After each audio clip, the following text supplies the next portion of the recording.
part of the Boundless Audio Podcast Network.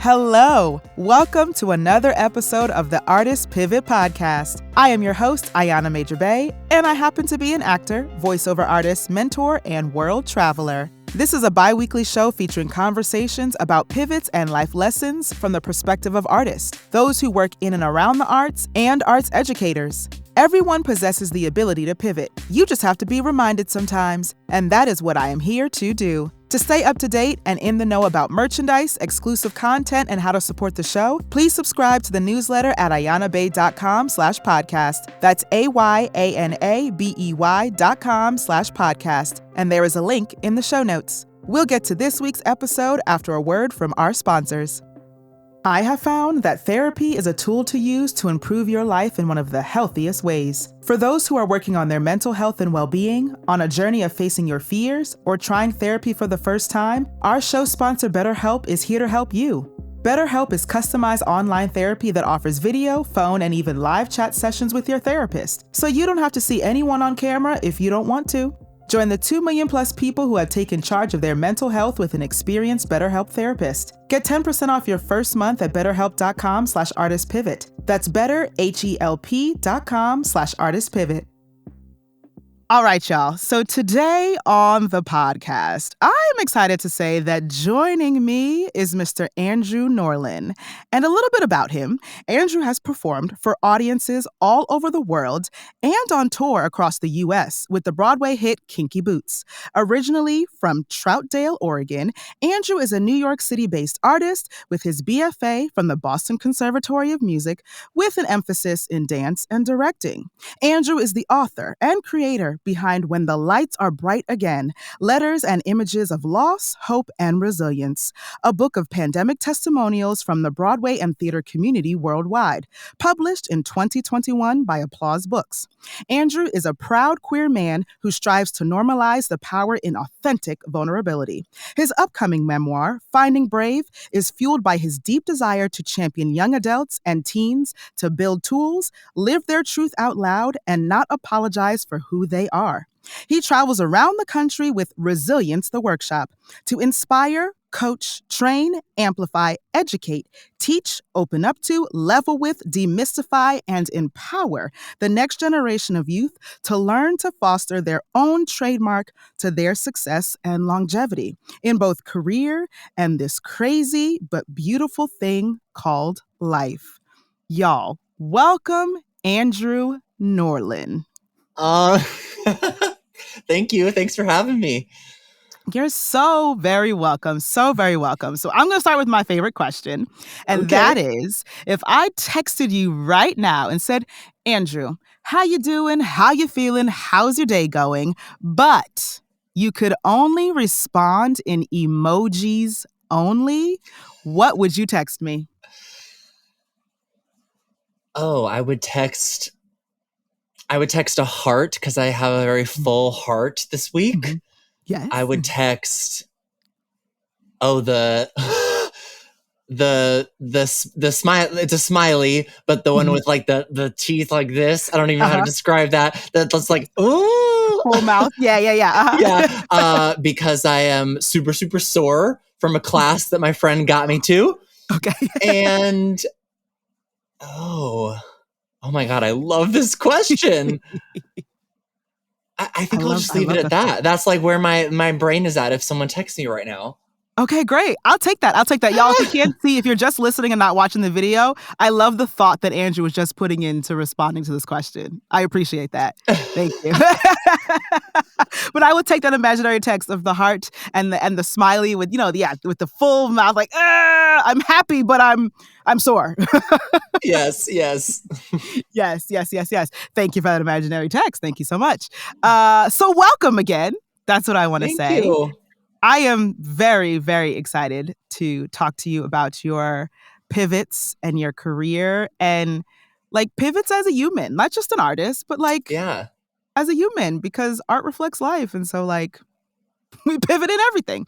But I want to start at the beginning. Like, how did you get into the arts? Were you a child who was in the arts, or were you more of like, I got to like my teenage years or a more young adult, and then I was like, I think I'm going to be an artist. So where do you fall in that? Yeah. So when I was little, I tried everything. My parents were wonderful and open to that. And I tried so many sports. I tried soccer. I was just there for the granola bars and the Capri Suns. Let me tell you, Yes. I was obsessed with this like reversible jersey moment. I thought it was so chic and fabulous. And I tried swimming because my sister was a swimmer. And it was one of those lessons, where you're like, sometimes just let your siblings stay in their own lane, literally and metaphorically. And I mean, when I was swimming, it was competitive swimming. And it just didn't click. And I was like trying to like be Ariel on the rock, like coming out of the water, like. So clearly it took me a while to find like where I was supposed to be, but I eventually did. I tried karate. I was super unhappy that it was going to take so long to like get from the white to the black belt. So then I quit. Like, so one summer, a woman, one of my mom's dear friends that went to church with us, growing up, my mom was kind of just venting to her with other ladies at church one Sunday about just like not being able to find me something to do. She was like, why don't you come out to this summer camp we're doing, this theater summer camp. So they were doing this little week-long summer camp that ended with a production of Little Rascals in this woman's backyard. It was an absolute blast. I met lifelong friends that I still talk to this day. And at the end of that week, a dear friend who is one of my dearest friends still to this date, her name is Catherine Zeman. She came up to my parents. She's a naturopath and a doctor, but on the side was directing shows at this children's theater. Okay. And she comes up to my parents and she was like, I played Alfalfa in this production. And then she comes up to my parents and she was like, your son is really special. I think he should come check out. We're about to do auditions for this production of A Christmas Carol at this children's theater I work at. My parents were like, what? Like, it was just they were very taken aback. And she was like, no. Like, he has it. It was this very sort of someone seeing me before I saw myself. Right. And I auditioned for that production of Christmas Carol. Yeah. That was my first production with this children's theater called Corbett Children's Theater at the time. The name has since changed, but cut to my senior year of graduating from high school. And between that happened when I was 8 or 9 years old. And so in 10, 11 years, I graduated and had done 36 productions with this children's theater. Wow. It really like empowered me. It gave me the space as a young closeted queer boy in a very, very small town in Oregon to have the space to experiment and to have the space to mess up and to have this collective and this sort of like colloquium is the word that comes to mind of these just humans that saw me before I saw myself in the same way, in the same respect that Catherine did. So yeah, I think it was probably 8th grade or freshman year of high school when I was like, oh, I think I want to do this as a career. And the moment that solidified that, where I was like, oh, this is possible. When I was 11, I saw the national tour of Wicked with Megan Hilty and Shoshana Bean, who are both Pacific Northwesters. Shout out. Megan, I believe, is from Seattle, and Shoshana Bean is from Portland, from Beaverton, Oregon. And I was there on Tuesday. They were there for 3 weeks. We were there on the first night. And watching the curtain call, I like fell in love with theater. I fell in love with the show. And I fell in love with just being in the audience with so much of Shoshana Bean's family and friends and colleagues and people. It was just transcendent. It was electric in that space, in that theater. And I was like, that was what solidified it. And I've thought about that for a really long time. But the moment I was witnessing that happening, I was like seeing her in her hometown. I was like, I want to do that. I want to do this as a living. I want to do this full time. And I want that feeling I'm watching her experience during that curtain call. It was incredible. Oh, yes. Oh, I love that. And I had an experience like that too. I saw Ragtime when I was 11 on Broadway with Audra and Brian Stokes Mitchell. And that was the moment that I was like, that's what I'm gonna do. Like that. And my mom was sitting next to me and she says she'll never forget watching me. Like I was on the edge of my seat the entire time. Exactly. And she was like, oh, okay, that's what my daughter's about to do. Like, Yeah, that pivotal moment that just it solidifies everything, as you said. So then once you graduate from high school, how did you then get to the Boston Conservatory? Was that a school that was in your like view the whole time, or did someone like, hey, maybe you should check this school out? So what it actually came from was we didn't have the means when I was at the end of high school. We didn't have the means to go sort of on a college tour, right, and go and see these different schools. And also, I had only grown up with the exposure to musical theater from seeing these, just like Wicked, seeing these tours come to Portland every Christmas. My Christmas present was the Broadway Across America, like season ticket holder thing. It was incredible. Yeah. But once I knew I wanted to do it, I started like keeping the playbills, of course. We'd go to the stage doors. And once I got older into high school years, my dad always talked about, I would circle the schools that people went to. And then I would just sort of like track like how many people, literally sort of just like keeping like a pros and cons list of like, oh, this school keeps showing up, right? Before there were like things being like the top 10 schools. Like this was, back when you just had to figure it out yourself. Yeah. So that happened. And then we went to Unifieds in LA. And actually, sidebar, I will never forget that day, because the day I auditioned for, this is a random tidbit, but I will never forget it. The day I auditioned for Boston Conservatory was the day that Whitney Houston passed away in the Beverly Hills Hotel down the street from us. It was wild. Like the next, I know. The next 24 hours were crazy to see the way instantly that people were like selling posters of her, candles on their public transit. I was like, wow, we're really trying to make a buck fast. Can we just take a beat? Shit. Right. Can we like relax? Like, let's mourn. How about that? Not sell stuff. Yeah. Right. But yes, rest in peace to the Queen. Yes. So I had auditioned. I auditioned for, I think, 8 or 9 schools. I got into 4. And I was making my decision in the very end between Otterbein, Pace, and Boston Conservatory. I got a full ride to Otterbein. And so that is an interesting thing in this conversation of a pivot that I think, like, I've had many conversations recently with friends of like, you just stop and you think like, what would my life have been financially now, and I'm almost turning 30 next year? What would my life have been if I had said yes to that, But I can't have regrets. I don't want to live like that. I don't live like that. However, it's just interesting. It's an interesting space to be in, and to have met people now that are my same age that went to those 2 schools that I didn't choose to go to. It's just, that's like an interesting, like intersection to me. So yeah, so then I went to college, at Boston Conservatory. It was an amazing 4 years, met incredible people. I would not trade, as much as the student loans will haunt me forever. I would not change my education for anything. I'm so happy that I got myself out of my own way. I'm so happy that I went from being a big fish in a small pond to being a very little fish in a ginormous pond. And a lot of people, have college experiences where they go and there's 8 to 15 people in their program.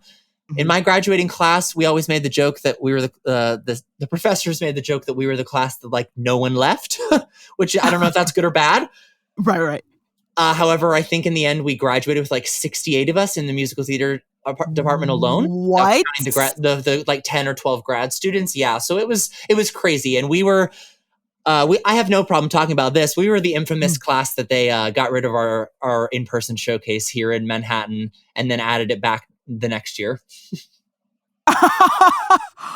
Wow. Yeah. So that was it was an interesting time to be a student, an interesting time to be in musical theater. And we just, that became like our unfortunate calling card. You'd walk in, they'd see Boston Conservatory on your resume, and then they'd be like, so what was with your guys' showcase? Why'd you guys get rid of that? It was just like, when will people stop talking about this? Right. You were like, listen, y'all, we don't know. So let's move on. Correct. Let's move on. We don't know. So we can't cry over spilled milk. I don't know. We don't know what happened. But I'm here right now, and would you like for me to sing for you? Yes, that. Yes. Okay, so then when you graduated from Boston Conservatory, did you have, and I like to ask this because people have varying like focuses. So some people are like, I was just open to do anything. Some people were like, no, I had one focus. I was working regionally, or I was going to Broadway, or I was, focused on making my own work. So did you have a focus when you left Boston Conservatory? Like, I am doing this. This is where I'm going. That is such an interesting question to like sit with and see where that like shows up in my body even right now as you ask me that. Because if I'm being really honest, I don't think I necessarily had a focus. I think I had a box I was trying really, really hard to check. Fair. And I think that box was trying to be the performer inside of the box of the like lie I had believed for a very long time in school of just wanting to be what was being described to me as quote unquote what a successful dancer, performer, actor, singer will be once you get to Manhattan. And it's so interesting because so much of my career, and it's so funny, like that. Yes, I've been in the business for nearly 10 years almost, and it feels weird to say like my career because like there's people, there's people that we admire that have had careers that we like look up to, and it's interesting. I like feel like a fraud to say that word, but then I have to check myself and be like, no.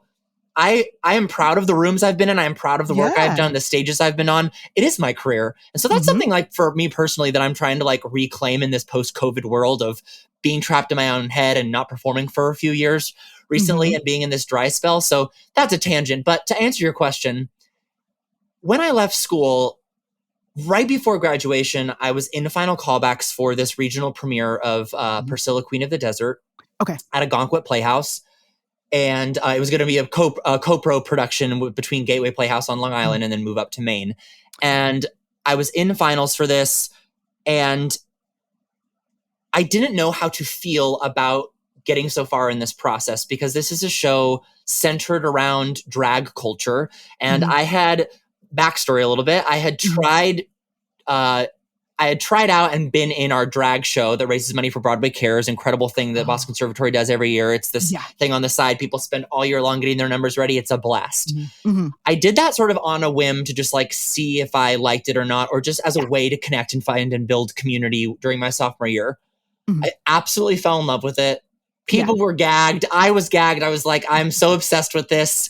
I just found power in my queerness. I found power in putting on a pair of heels and embodying the power and the truth and the ferocity of women in my life that I've admired. Like this, me being on stage as a drag queen is just like this amalgamation of every woman that has impacted my life or that that inspires me on a daily basis. Right. So I did this. And then my junior year somehow became in charge of it with my friend AJ Parker, who had done it the year before as well. And then, so sort of, it was like trying to break into being cast in things and like fighting to be seen and heard and valued in school, happening in tandem, in parallel to doing this drag show on the side in college, at college with my peers, and being so emotionally and spiritually and community fed, and my cup being so full, right?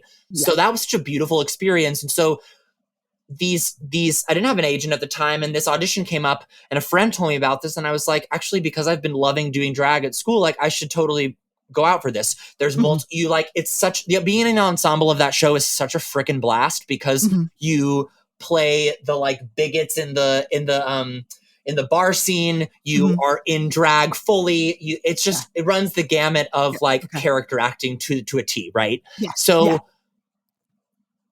I was in finals for this.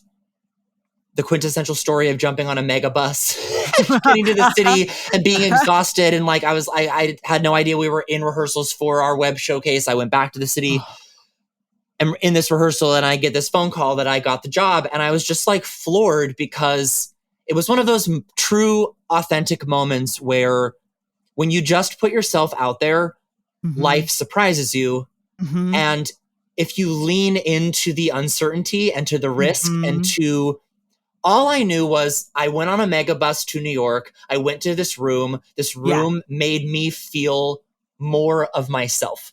Mm-hmm. Mm-hmm. And so whether I got the job or not, I was trying to hold on to that. And then getting the job was just like this massive bonus.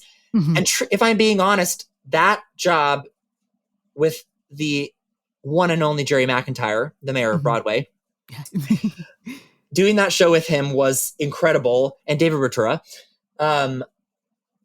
That sort of led, I did that. And then I did Priscilla on a cruise ship. And then I fell in love with this boy. And then I moved to Australia for him. And that blew up in my face. And then that changed my life when I was in Australia. And I chose to stay there. And then it just sort of, I can literally connect a dot of the reason of when I was in this space that led to the next thing, which eventually led me to being on the Kinky Boots tour, which absolutely changed my life and my understanding of myself. And also being in Priscilla, at the end of the day, my favorite thing about the shows that I've done, right? Yeah. Has been what it has done to heal my relationship with my mom. And post me coming out as a gay man when I was 18, when I had that regional premiere at Algonquin, they didn't come. Okay. That was really challenging. But then when I did it on the cruise ship, they came and I was playing a different track and that I was much more excited about just because of what they did in the show specifically. Yeah. And it was just that time, that week of them seeing me in the show 3 times was monumental to the growth and getting over this sort of hump between me and my mom's relationship. And I wouldn't change it for the world. So yes, to answer your question, I was trying so hard to be all the things I was being told. Dance more like a man, be more grounded, all of this. But who knew that the thing that was going to open so many doors for my career and for connecting with amazing artists and creatives was going to be this thing that, if I'm being totally honest, scared me for a really long time. That scared me because of my own internalized homophobia from whence I come. And I'm still grappling with that, right? We all carry that with us forever, and you just continue to work on it. So yeah, that's the long-winded answer to that. But I thank you for that. Thank you for sharing. Yes. But I'm like, my head is going in so many different directions. So first, high risk, high reward. That's what that is. High risk, high reward. You were like, I'm getting on this mega bus. I'm going to stand in this room and it's going to be what it's going to be. And I'm taking that with me, this energy in this room that made me feel like, oh, wow. Oh, I love this. And I'm going to keep this. And then of course the job was the confirmation. You were like, oh, okay, great. And your dots started to, now looking back, you can see, oh, the dots connected. Okay, I understand that. Also, question, which cruise line did you do? Norwegian. Okay. I thought it was Norwegian because I did Norwegian too. Yeah. And I feel like that show might have been a rehearsal when I was there as well because I did After Midnight. Okay. Oh, amazing. Yes. But also, first, sorry to say that the relationship blew up in your face, but I'm also here for the fact that you moved to Australia. Because I'm a traveler. And I lived in Scotland for grad school. So yeah, yes, the wanderlust is Australia. Real. Yes. yes. It is. Yes. And so with the dots, hindsight, they say, is 2020. So looking back at all of your dots, then connecting, where were you before the pandemic happened? And then we all kind of had to shift and pivot in that time. So how did you, after, first of all, dealing with the fact that this thing was happening, all of us had to just sit back and deal with it for the grief and the what is actually happening. After you dealt with that, or not even dealt, I can't say dealt because I think we're still dealing with it. But after you're like, oh, okay, so I guess this is where we are. What did you then do? Yeah, so right before the pandemic, which could be its own entire podcast, I took my equity card. Okay. And the tangent to that is that it's that moment I think a lot of artists are in right now, which is I was used to this different pool of performers, and not even, I say pool, not meaning talent pool, but just literally like experience and people that are more green, and just like the more you work, the more you learn. And I mean, that's its own conversation about the issues of the us versus them mentality of equity versus non-equity. Don't get me started. But it's that feeling right now of I have been very lucky and very privileged to work very consistently from college to pandemic. And I was doing this production, the regional premiere and Return to Algonquin for Kinky Boots right before the pandemic. And I took my card, and I have not been in a show and not worked since November of 2019. And that has been a really, really big struggle. But so that happened. The world shut down. I had been doing all of this without an agent. I got my agent maybe 2.5 weeks before the world shut down, got an amazing appointment, and just was like really like living in this space of abundance, and really excited about entering audition season that February. Yeah. And then the world shut down. A month later, I moved home to Oregon with my parents. First time in a decade being under the same roof with them again, right? Just like sort of the thing so many of us went through, like unpacking all of those little isms and trying not to go back to our old patterns, and just like sitting in and leaning into what we've learned or taught ourselves through our 20s, right? So was definitely in that space. And then the thing that really did it was there was a comment my mom made. This was probably September, October of 2020. My mom made a comment that I had stopped singing around the house and that it was making her sad. Wow. And I had realized that I had stopped reaching out. We were like doing these like Zoom cocktail hours with like groups of friends, and we were like getting, all the millions of things we all were trying to do to like create community and have a life in stillness and sitting with our thoughts, and what COVID was, right? I don't have to tell people that. Everyone lived it. So I was really, really, really struggling and really craving people, and didn't know what to do. And I was talking to one of my best friends while I was at a gym one day with a mask on, and we were on FaceTime, and she said, I'm a writer as well. And she said, Andrew, like, you always write about everything else to heal what you're going through. Why have you not done that with this? Why are you avoiding your own feelings? And I really needed to hear that in that moment. And that was, in terms of a pivot, that was a huge wake-up call of someone, again, showing up in my story and saying, I know that you're capable of more than this because I've seen it in you. And it's just, sometimes we resist that when it happens, and then sometimes you lean in. So she said that, and she goes, what if you wrote a letter to yourself, like when we want to send an email, like when we craft or write an email that we're never going to send, but just writing about it and getting it out of our head and our body makes us feel better. Yeah. And my mind started racing. Yeah. And so I didn't sleep for like 24 hours. And I came up with the name. I'm a crazy person. Talk about cart before the horse. I bought the domain name because I just knew. I was like, this needs to be, I was like, I want to write a letter, but I was like, this is how I want to bring people together. So I had this idea for a book. And when she had given me that idea of like doing that for myself, I was like, what if I like asked people to write prompts for like a letter to themselves, either their future self or their past self, whatever that may be, as a way to heal what we're missing from this time of being away from each other. And it was kind of like off to the races from then on. That happened. That conversation happened at the end of October of 2020. I announced it like a week after the election in 2020. And then a year later, on November 1st, we were published traditionally with global distribution with 210 letters in this book. Matt Murphy, who I knew and had connected with when I did the Kinky Boots tour, he was the resident photographer for that. If no one knows who Matt Murphy is, he's an incredible photographer that if you walk into Times Square, 9 times out of 10, 90% of the billboards you're seeing are going to be Matt's work for Broadway. And I reached out to him. It was the perfect timing. He was like, I am not working on any big project right now. I would love to do this. This is a great way for us to connect with people. He did all of the beautiful photography.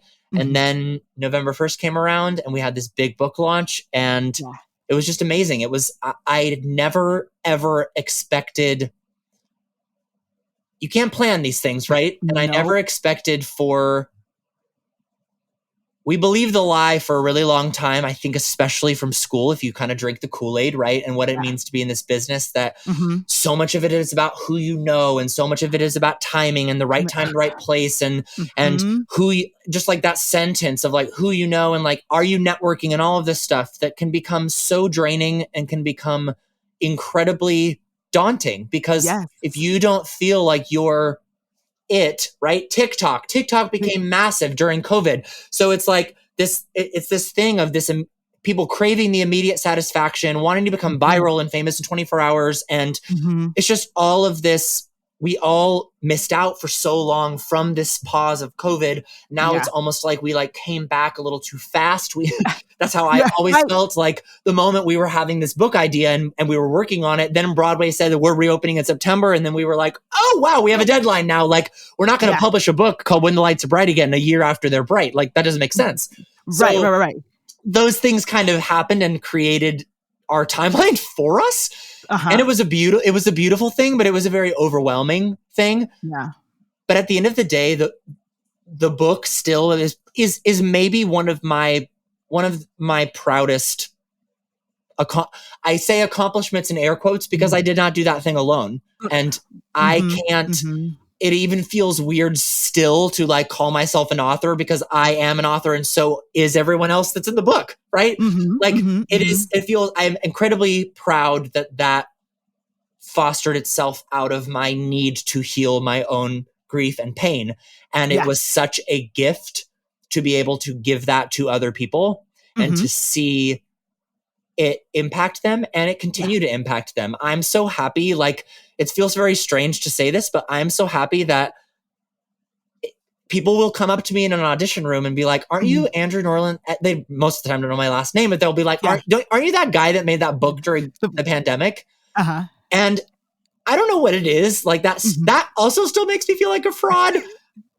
But there's something really lovely about like that being the reason people know me. If I'm being honest, there's something I would much rather have someone know who I am, because of doing something that allowed other people to feel like themselves, rather than someone being just like, and this is not discounting anything any of us do. I'm also a performer, but there's something I would not trade that for anything, rather than someone being like, like, we all ask each other those questions, like, oh, like, what have you done? Like, we need to be better. I could go on a tangent about that. We need to be better about showing up for each other in an audition space and in creating fellowship and creating community, and not leading with our resume and not leading with this, like, what have you done? Where do I stack against you mentality? Like, it wouldn't hurt you to say, I have been trying so hard to be leading with this idea of like, when you meet someone for the first time, what is currently bringing you joy? It is ingrained in American culture for us to say, what do you do? What do you do? Yes, what do you do? What do you do? The first thing, because we want to know if this person can get us somewhere, help us, serve us, be someone that can help us down the line when we're building something, whatever it might be. And all of it is rooted in white supremacy. All of it is rooted in money and capitalism. But what if we got in our own way and like looked at someone, the beauty standing in front of us when we meet them, and asked them, what is currently bringing you joy? Yeah. Yes. Oh, I do know. And I absolutely love that. I absolutely love that, because it's so true. I think, especially as artists, well, oh, what are you doing? Or what are you working on? And if you're not working on something, that then gives you a little, a little anxious feeling, or a little like, well, I'm not working on anything. But that doesn't mean that you're not a human, and that doesn't mean that something's not bringing you joy. It just means you don't happen to be working on something right now, and that's okay. Right. But like you said, we're trained to be like, well, what do you do? Well, that actually doesn't really matter what they do. Right. They're another human in front of you having a conversation. Like, oh yeah, like what is bringing you joy today? Like, you're living and breathing. We're in a moment where we're both alive. And yes, bringing that into more of our community in the audition room, but also outside of it. But also for me, I was taught this, luckily from my family, that what's meant for me is meant for me. And so that comparison of like, oh, well, this person has this person has that. But that wasn't meant for me. So why would I need to compare? Why would I need to be jealous? Why would I need to be envious? Or why would I need to stack up against them? Because if that was for me, I would have had it. Yes. But that's not for me, But we're not taught that. We are not taught that at all. We're taught to compare, and we're taught to be like, well, how do I stack up against this person? Or how do I stack up? It doesn't matter. In the end, it literally does not matter. Right. It's that whole like comparison is the thief of joy, and what is for you will not pass you. And I think the moment you get trapped in, I mean, what you just said reminded me of like, even from a young age, we are taught to sort of like we're taught to like take ourselves out of alignment. And we are taught, no, we're not even taught what alignment is, let's be honest. Yeah, yes, And to not be searching for finding our way back to that, but rather when something doesn't go the way we've predetermined we think it should in our minds, we are often, I think everyone is conditioned to try to figure out either internally, depending on who you are, or what, if you are a marginalized person or a person in whatever space of privilege you might be, right? To either turn internally and go, what is wrong with me? Which is not a good cycle or line mantra to have on loop in your brain. We know this. Right. Yeah. Or to go outwardly and to ask, well, it has to have been, everybody else has to have been wrong. Yep. And then now you're not operating at this frequency of joy and like exactly what you just said. We're not being in this space of, well, that means something better. And maybe it's not even better. That means something different that is closer to being in alignment with my joy and my magic. It's coming. And if I'm too distracted by not being in the room or in the show or away from the city or in whatever it is in your life, that's not even unique to our business. That's just being a human. Yeah. If I'm distracted by being like hell-bent on, I had a friend, this just reminded me of this. I had a friend when everything was happening when I was in Australia and then I moved back to the city. I had a friend get really, really real with me at a brunch one day. And she said, Andrew, there is so much goodness surrounding your spirit in your life right now, but you are walking into spaces like this with your fists clenched. And she was like, right now at this brunch, you are open and receptive, but every time you're telling me a story, you're talking about how you're coming into it like this. And that is this whole, like, I am meant to be in this show. I mean, the list is endless for anything in anyone's life, right? Yeah. All of these preconceived notions and what we think we deserve. And she was like, what if you just saw the abundance surrounding you and walked into these spaces with what's going to happen? I'm just going to be myself where I am today for these 2, 10, 30 minutes, 30 seconds that I get to be in any space I inhabit and walk into and just see what happens. Like we all we are so, especially New Yorkers, you know, that's how we're taught to survive in this city, is come at it, everything with our armor on, but so much more. And that doesn't mean don't be careful. That doesn't mean don't have, it is and both. As Glennon Doyle always says, it is and both, right? Yeah. I don't mean be naive. I am not saying be like wounded, because I have been there in my life where I've worn my heart on my sleeve too much and too early that I don't even have the capacity to self-regulate. But I mean being open and standing in your power while still being open to the beauty of what could or could not happen in that moment. And then actively choosing to see everything as beauty instead of as something that is like wrongly happening to you. Yeah, absolutely. Absolutely. But there's that. It is coming in with your hands open and open to opportunities, but you can protect yourself and be open at the same time. You know, it's not saying don't protect yourself. No, you can, because your awareness will be like, oh, okay, I'm not in a dangerous situation. Okay, I can be a little bit more open. Or you could, wait a minute, this is a little dangerous for me. Hold on. Like if you are aware, if you are in alignment, you can tell, okay, wait, hold on, let me guard myself. Let me just figure out what's happening around me first. Okay, I'm safe to be here. Like you have you can give yourself permission to do that. But again, we're not taught that. We're not taught to be Right. just in alignment with ourselves as human beings. And then that will lead us to where we need to be in life, in our career, and who else, we are going to impact. Right. And that's something that brings me to something I want to bring up about, impacting is your workshops that you do. So I want to know how you started to develop that. Yeah, so that is sort of, it's kind of a new thing, to be honest. And it has sort of come out of, I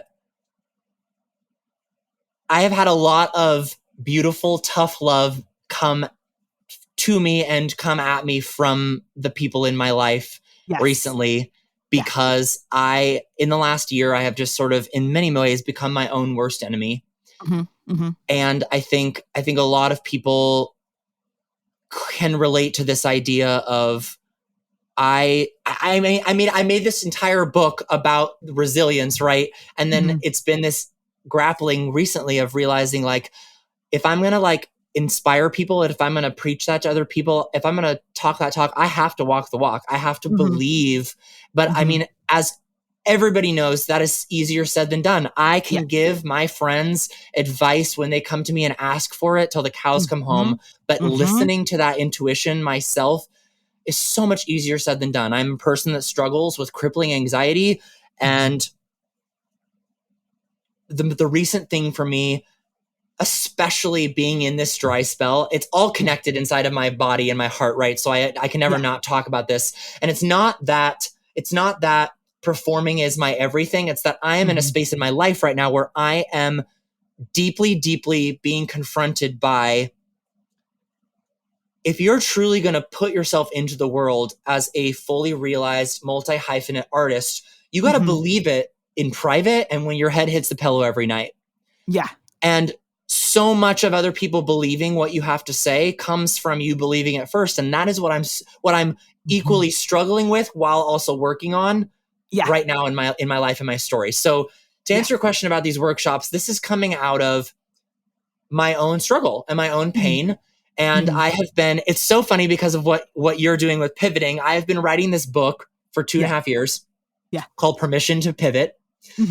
That I'm really, really excited about to give to the world in the next 1.5 years or so. That's going to be in tandem with what I'm doing with Resilience the Workshop. But Resilience the Workshop has come out of, I started this, I don't even know what to call it. It's a community. I started a community called Braving the Business last fall. And we launched this into the world and put this into the world. We have a wellness series happening right now this summer. Follow Braving the Business on Instagram. This is a shameless plug because I am so excited about creating this space, because something that has been on my heart as an artist for a very long time, especially post-COVID, coming out of making the book, and something that that was illuminated in my mind was there is not a physical space for artists to fellowship and create community together that is not dictated. Your entry is not dictated by a gatekeeper. There isn't one. If there's one, name it and I'll be there tonight. Like, and the more and more I thought about this, I was like, I want to create that space. I want to create a physical wellness center that is a space for artists to come when they have just moved here from college and they don't have a network or a community yet.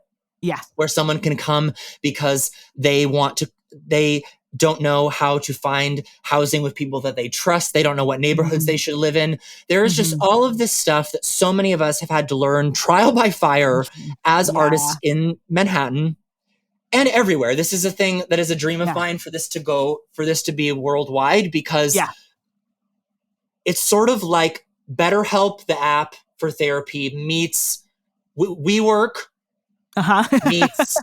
meets Masterclass, the app, meets Soho House without all of the bougie exclusivity. Okay. Right. So this space that any creative can come to and work from home in that space and know that they're surrounded by artists. There's a library there as a quiet room. There is there's a cafe. There is a bookstore. There is just it is just riddled with community. There's a weekly book club. There's a weekly writer's room. Just spaces for artists to not feel like they have to wait to take up space until someone says, come to this opening night party. You've been nominated for a Tony. You're going on this national tour. Come to this after party. Come to this networking event and pitch your show. Like, and pay $300 to come to that event. You know what I mean? There's so much gatekeeping when it comes to all of us, whether we're behind the table making this beautiful podcast that you're doing, being on a Broadway stage, or the little kid in Kansas that watches the Tony Awards and is like, I want to do that the rest of my life. The common through line through all of those people is storytelling. Yes. And at the root, before we tell other people's stories, all of us inherently just want community to be seen, held, and heard, and to take up space. And so that is my, like, if I never take a step onto a stage again, that would be some more grief I'd have to go through, and I would be sad about that. But I feel so vehemently passionate about creating this space for other people, because I just wish I would have had a space like this when I came to the city. So we're starting this slow, building it on social media, doing these in-person events this summer for the wellness series. And my goal is to eventually grow that to this wellness center, right? So the resilience workshop will eventually be in tandem and be under the umbrella of Braving the Business and be something that's offered as a part of that. But this is just my way of using my own story and my own career and my own journey through and to resilience, and still unpacking what that means every single day. Yeah. My desire to give that back to the next generation that has been, in my opinion, dealt a like dumpster fire of what it means to have space to create community. And it's so funny. I went and gave this end of the year. They had their big like thespians night at a high school in my hometown, and they brought me in to be the keynote speaker for that. And I sort of took from parts and created this 20-minute speech from parts of Resilience, the workshop, right? And I gave this speech, and the thing that impacted me the most was the thing that is so magical to me about specifically theater, but also just like being a creative in general, was they were at this beautiful dinner that the drama teacher had arranged, my friend Bobby, and no one had their phones out.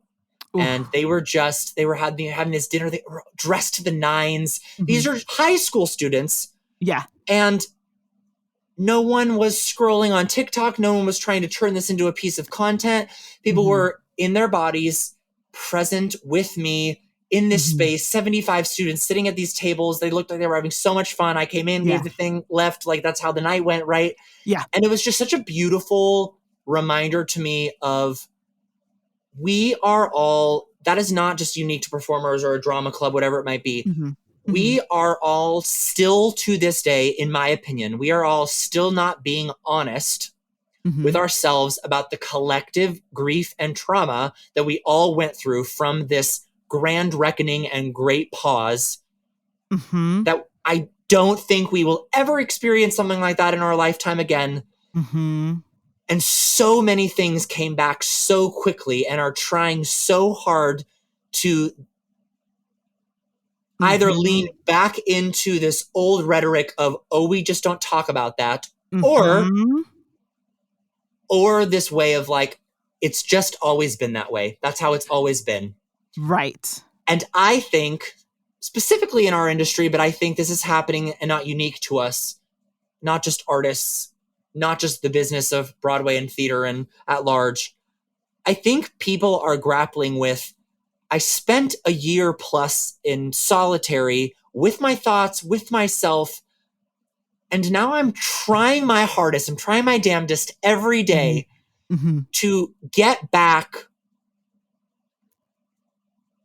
to this, what I was sort of trying to shed of my old self, but the world, the institutions we belong to have so much so gone back to the old ways in every sense of the word. But individual people are like, it has to be better than this. Yes. And I actually think, of course, there are bad eggs. There's going to be bad eggs wherever you go. Yes. Uh-huh.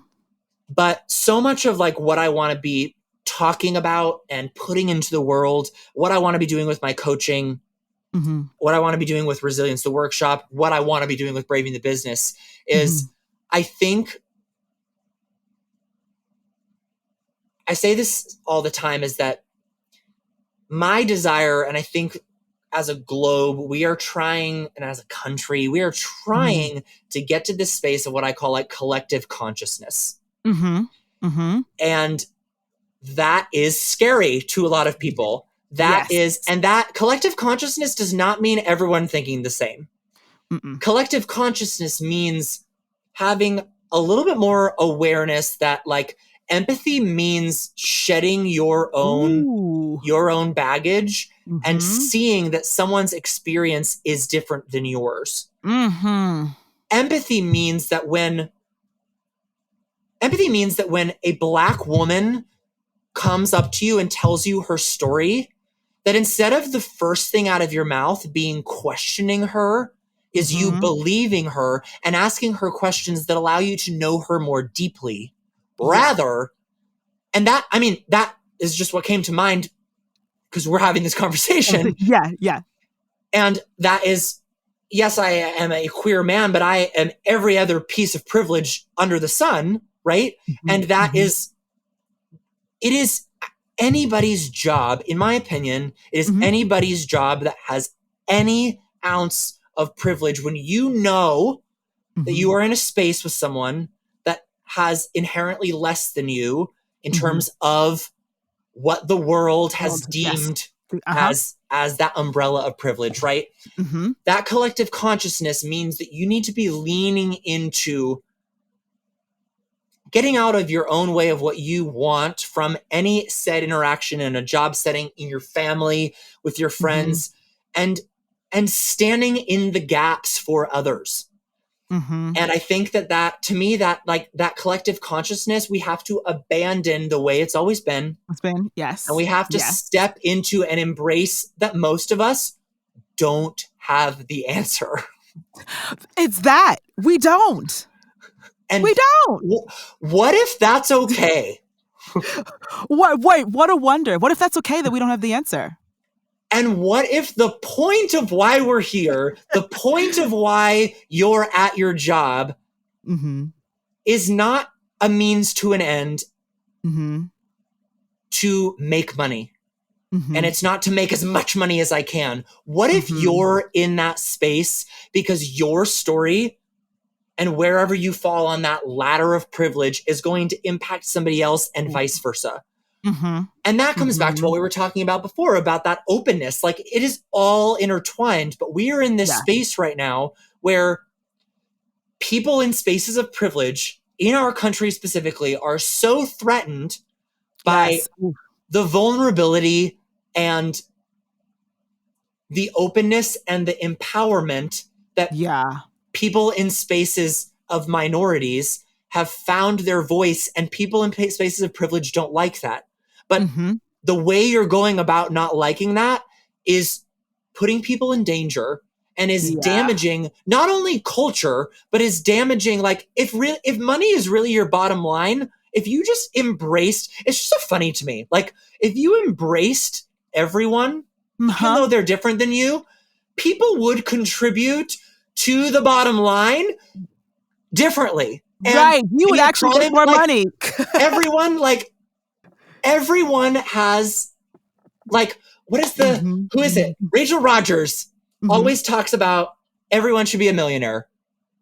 And it's like, it's so true. Like, if we all, like, money is energy, but we are so afraid.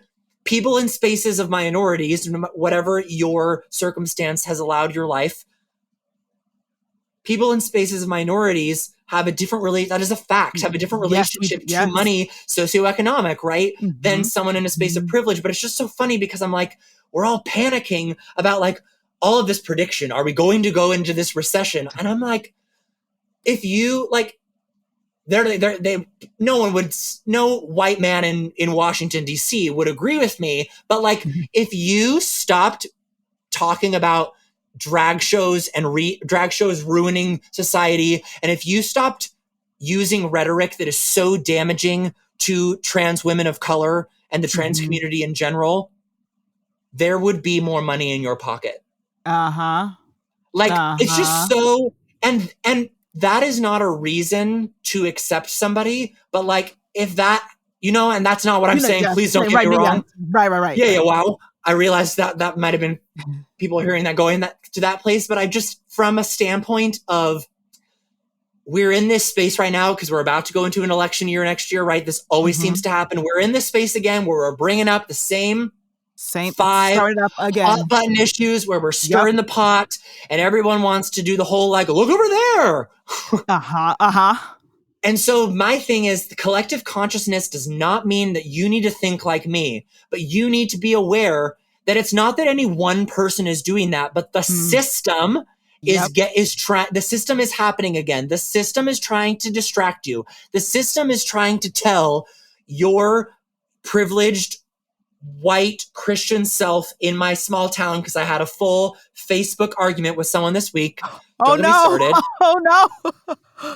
But I'm like, the media and the systems are, it's all happening again. We always know this. So instead of letting what everyone's like, the culture war, but if we're going to unpack that, like, instead of letting yourself just believe the thing that keeps your privilege intact, what if you decided to excavate a little bit deeper, not only inside yourself, but to ask better questions when something feels too simple? Because nothing is simple. Everything is nuanced. Every person's experience is nuanced.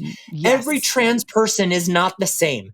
Every black person is not the same. Every queer person is not the same. You have queer people jumping on Fox News. Like, everyone's not under an umbrella, like poking the bear over there. So we all don't think the same thing. So we have to also stop putting each other inside of our own community.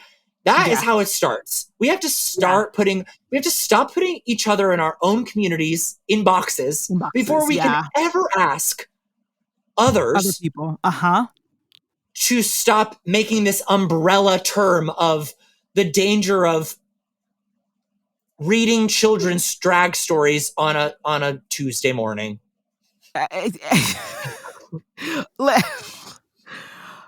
Yes to I know, everything you just like the said. deep exhale, and then I like suddenly feel like I'm so exhausted I need to take a nap.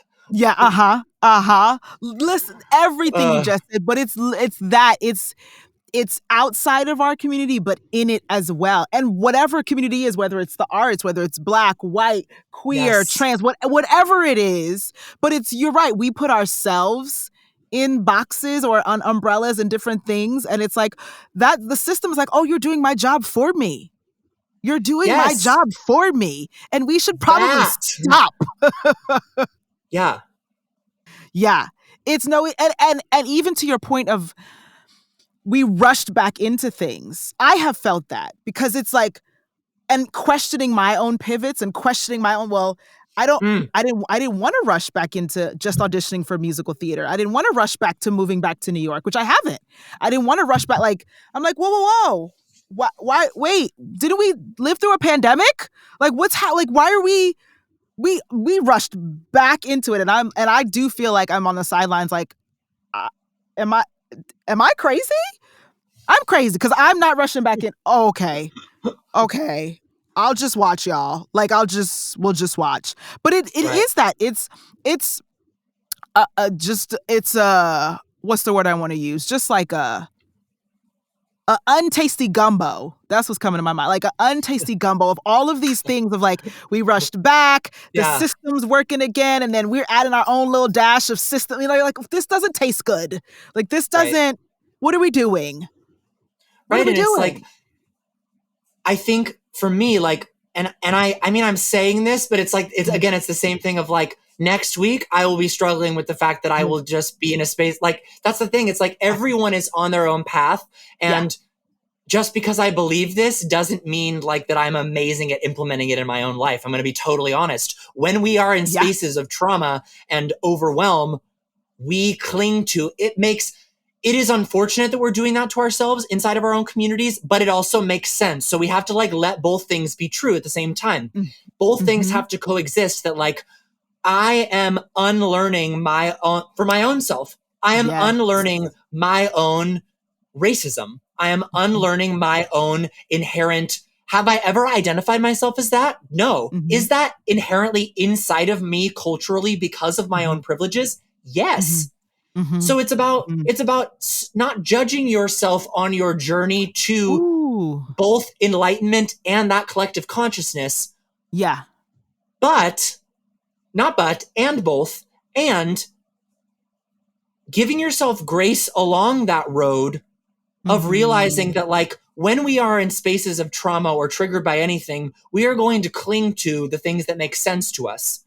So if there is someone inside of our own community alone that doesn't make sense to us, that we have been conditioned in society our whole lives of this whole us versus them othering. We have been conditioned to other people and things and objects and lifestyles our whole life. Yep. So I think what people in marginalized communities of under the whole umbrella of what that means are asking for is, when your gut tells you to other someone, stop and try to, that's what I mean, back to the whole thing about asking someone what's bringing you joy.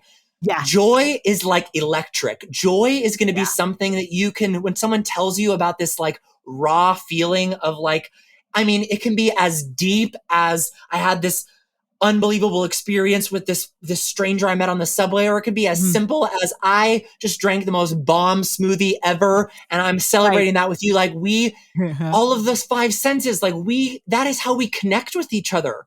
And if we could just stop othering each other inside of our own communities first, and then everyone that's at the top, everyone in each of those communities that also has that's intersectionality and different spaces of privilege inside of your own experience as a person and as a human. If you could just meet people and realize that we are all out here just trying to do our best. Yes. And if we stop seeing other people as a threat to us getting to what we want, the world would be such a better place. But it comes back to what we were just talking about. Because in my opinion, because we went back so fast to life as we know it. Yes. Which most of us didn't really like. We realized that in the pandemic. Correct. You're like, I didn't actually like that. Right. But now that we've gone, it's almost like, and I feel like this every day, I feel like 2 things are happening. I feel like there's the part of me every day where I'm trying to get back to something that in the pandemic, exactly, I sat with myself and I said, I am so uninterested in that version of myself. I am so uninterested in the anxiety inside of him, the fear. I am so uninterested in the way he doesn't show up for himself. And then there's the side of me every day that knows what I learned about myself during COVID. Yeah. But then there's like the reality of we have to make money. I have to support myself. I have to have a job. I have to connect with people and be in rooms sometimes. That's life that I don't want to be in. Yeah. But I think what's happened with this, the pendulum has swung in a way that the systems, in my opinion right now, the systems are overwhelmed by the fact that more people inside the systems have found their voice and have found their truth and are showing up for themselves first, which challenges and starts to break down the system. Yep. And are raising their hand as they deserve to, and saying, I believe there's another way. Can we try to find another way? And the system, it's not that any one person at the top, and there is, let's be honest, there are people at the top that don't like that person even feels bold enough to raise their hand. And that's a problem. But we don't even need to go down that route because I think people get that. But it's about unpacking, what does it mean now that I have, like, I'm going on off the rails in so many ways about this, but I just think we all sat with ourselves and realized there has to be more than this. Yes. I don't want to be on the flywheel of life anymore, and calling that happiness and calling that authentic alignment and calling that joy, because we sat with ourselves and realized I want more. And more does not mean less for you. More means a different version of myself than the addiction to the hustle and the productivity of what it means to be an American and what it means to be, like, when I traveled and did cruises, like, God, you'd go to these places, and in Italy, they go and everyone goes home and has meals together, and they shut everything down for 3 hours because life is too short to not enjoy your food. Life is too short to not connect with someone that, who cares if that person is homeless or smells bad or is like a list. I don't know why I thought of that, but I was just on the subway before I came here. But who, like, these are fragments and moments of your life. You're going to get to your house eventually and be back in your safe space and have control. It doesn't cost anything to smile. It doesn't cost anything to ask someone that's serving you in a moment. It doesn't, to ask them, how are you doing? What's bringing you joy? Ask your barista what's bringing you joy. Like, I love your top. You look fabulous today. Like, we are afraid. Post-COVID, I really believe we were this way before, but I really believe even more so now, we are so desperate to cling to the things that feel familiar and feel that they make us safe. But when we have those moments, when you feel that rising up inside of your body, try to pause and just ask yourself, I don't need to go back into my old patterns of denying my own alignment and doing what I think I have to do for a job, for a partner, for my parent, for my child, whatever it is.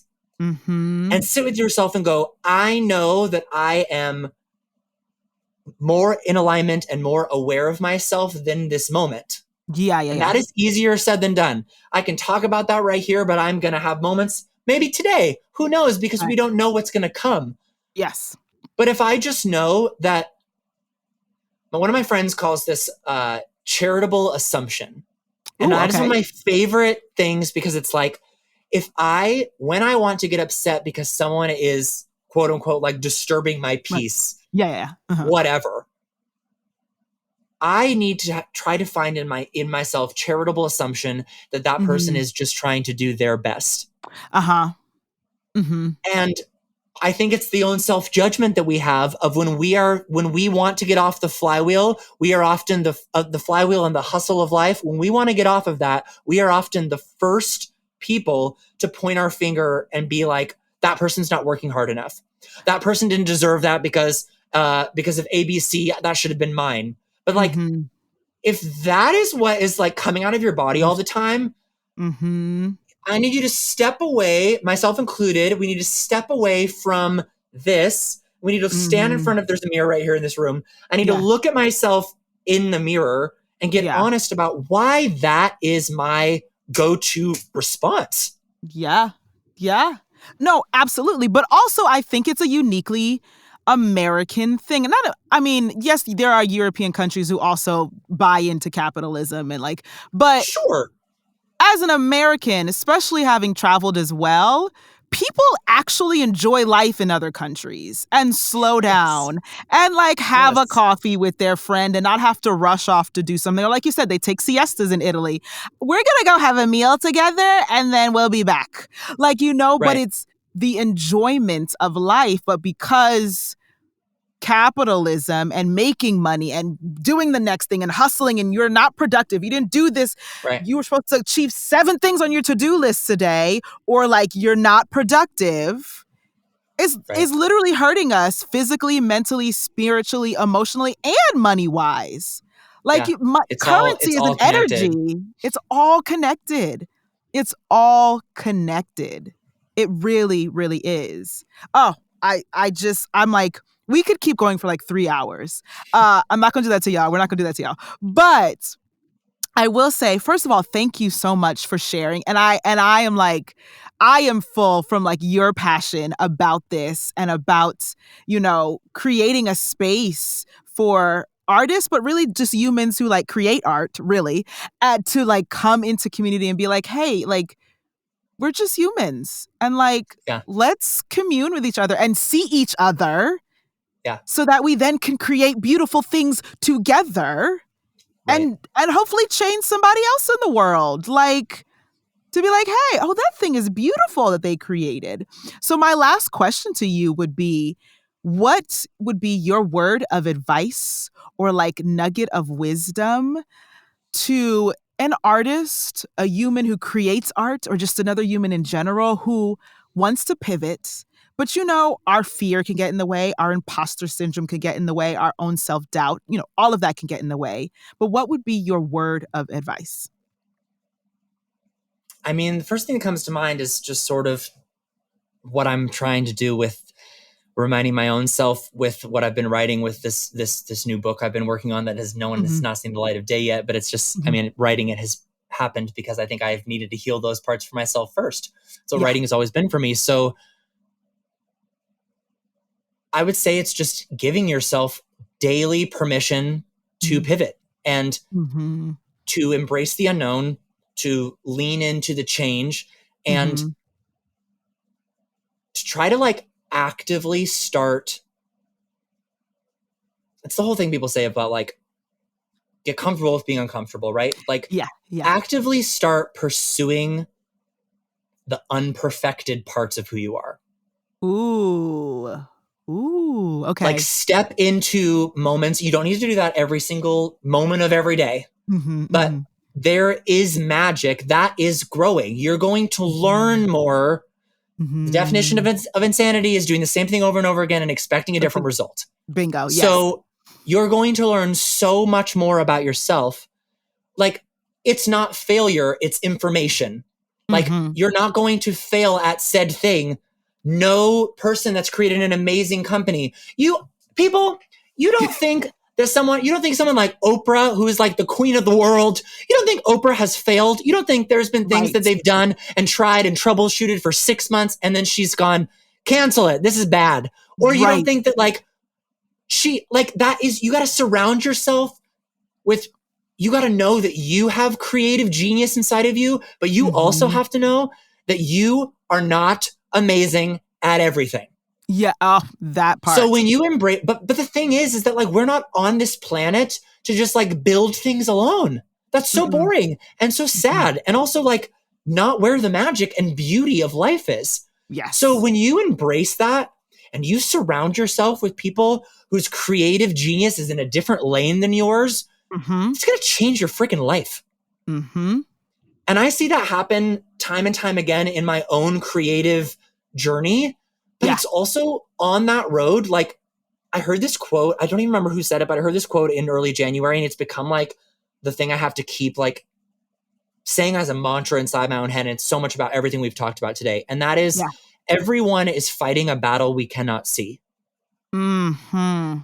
I saw that. I think it was on Instagram and I was like, oh my God, like if when I want to get upset and give my precious daily energy to something that has nothing to do with me, just look, extend grace. You don't even need to engage, but just say to yourself, everyone is fighting a battle I cannot see, including yourself. So that starts with personal permission to pivot and personal daily grace.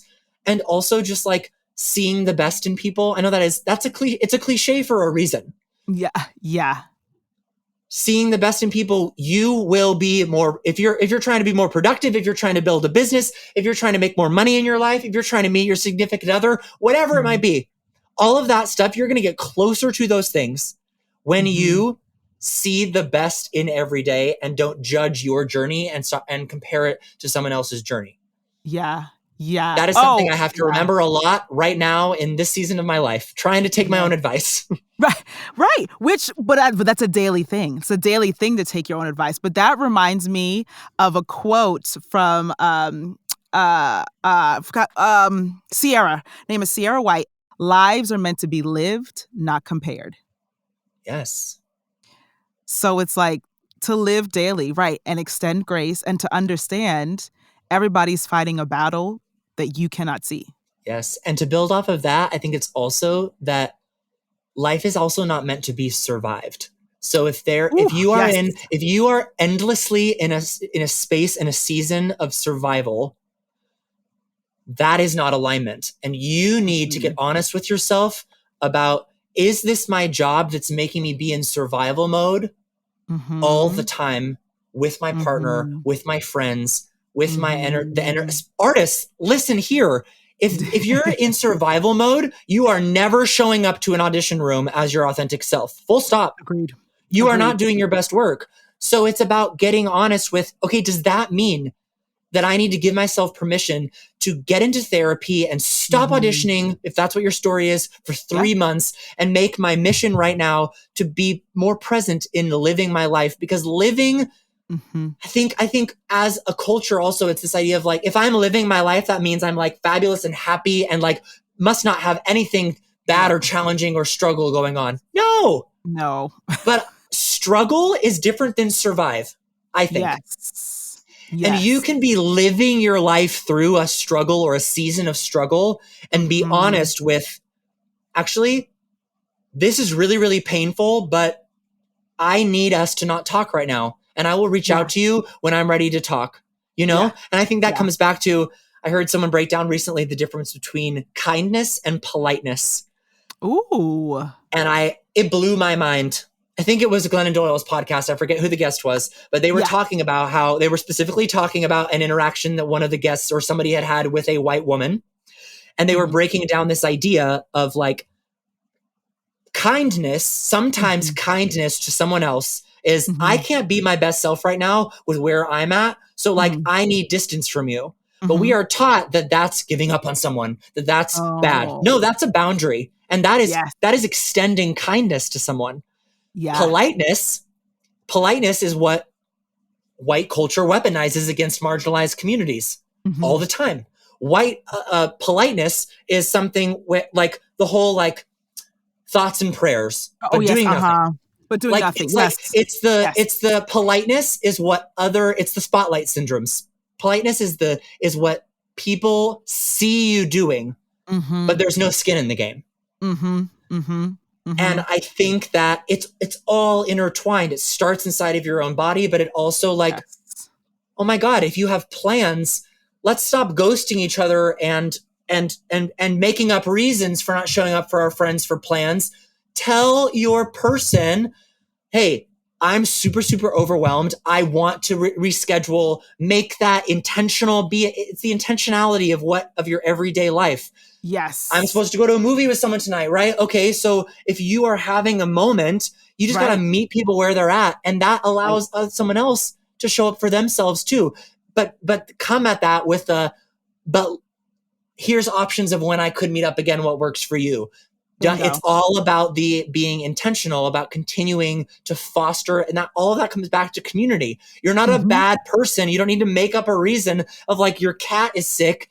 It's just like life is too short for us to, because then that's not alignment. That's going to live inside your body that you weren't truthful with this other person that's always themselves with you. Right. You know? Right. Oh no, I 100% agree with that. It's like, if you don't feel like going out, don't go out. Hey, I've had a tough day. Can we reschedule this movie to tomorrow night at 5? Yeah. But again, it's like, but why are we afraid to say that? If that person is truly your friend, why are you afraid to say to your, I had a really crappy day and I can't go out tonight. I am sorry. Right. And that's the whole self-regulation of knowing the moments where, and that's the difference is like, I think it's also not being overly sensitive is the wrong word, but it's not being precious is probably the better word. It's not being so precious all the time that like, we're also in this moment with the younger generation of like, at some point, if you take so many personal days, you no longer are working hard and you no longer have work ethic. So there has to be a gray area. And I think the same thing is with how we treat our community and our people that are in our chosen family and our tribe and our family and our friends, right? And ourself. Yeah. You have to toe the line between, okay, am I actually like, am I going to be my best self? Actually, let's not say best self. Am I going to be my most aligned self and be able to give? You're going to like a grand opening of something and like, okay, actually, no, I'm getting in my head and like, this is only going to happen once. I'm going to push through. That's that negotiation of like, we have to know when to show up because we got to show up and when to listen to our bodies, and that it can't be one or the other all the time. That's not sustainable. And also you actually won't grow if you just continue to like pump the brakes. But it's also knowing it's hard. It's so hard. It's balance. It's literally finding the balance. Like you said, towing that line and knowing, oh, okay, right. Am I overthinking this or do I really need to not attend? Right. Yeah. It's knowing right. that. And sometimes the overthinking it is literally just like you don't have enough information yet. So that means you just need to reach out to someone. And if you have anxiety surrounding being in large groups in a small space, whatever it is, like if you just know more about where you're headed. Yeah. And if that's a safety thing, then great. But if that's a like, roll your eyes, like, I don't have time for this thing, that's something you need to sit with inside of yourself. And that's, two very different things. Exactly. Right. Those are two very different things. Yes.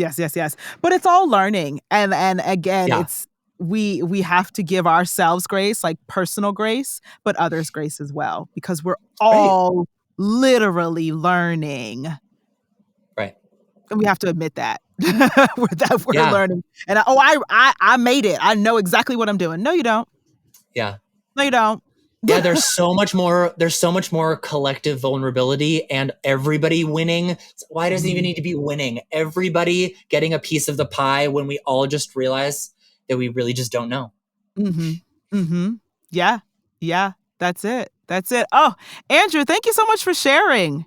Thank you. Oh my gosh. So much for sharing. Thank you for having me. This is such a treat and such a way. This is just, you have lifted my whole spirit in so many ways. I'm so grateful. Oh, thank you so much. I'm grateful as well. But before I let you go, two things. One, where can everybody find you out here on the interwebs? The interwebs. You can follow me on Instagram at A as in Andrew, A Norlen, Norlen. And I also would encourage you to check out, you can see all my stuff there with When the Lights Are Bright Again with my first book, and Braving the Business as well. All of it's linked there. But yeah, and just please, if you hear this and anything resonates with you about anything we talked about today, like please do not hesitate to reach out to me. That is the only way that the community that I'm trying to build gets built, that you are absolutely invited to and a part of. It's not exclusive at all. And yeah, I mean, I only said that because literally today we have this event that I'm very excited about happening on Monday, from when we're recording this. And this photographer in the industry messaged me and was like, oh, I would love to come, but like, am I allowed to come? I was like, what? Yes, of course. Like, It's just, that's the kind of thing, like, we all got to start believing that we're allowed to be in these rooms. Yes. Yeah, that. If you have a pulse and you can breathe on this earth, you're allowed to be in the room. Right. There it is. There it is. So I love that. And so that you can connect with Andrew, I'm going to put all of that in the show notes, you guys, and it will be clickable. So you'll have his information.